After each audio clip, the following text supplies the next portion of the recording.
connect CourseWave and Google Classroom, you will start by logging in. Click Sign in with Google.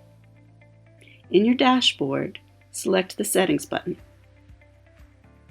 Scroll all the way down and click Link Google Classroom. Choose your account, and then follow the prompts to continue to Google Classroom. You are now connected.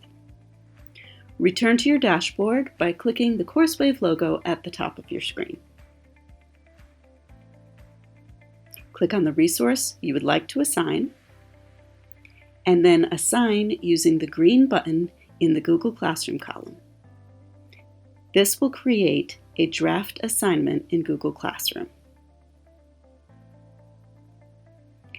In Google Classroom, you may now edit the assignment, give it a due date, and assign it to your class.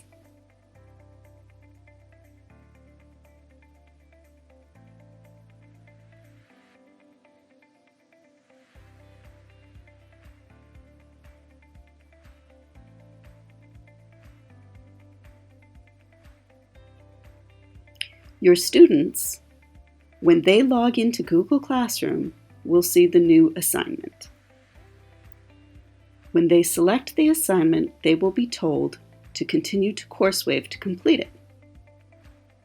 They can log in using their Google sign-on, navigate to their test, and proceed to take the test and finish the assignment.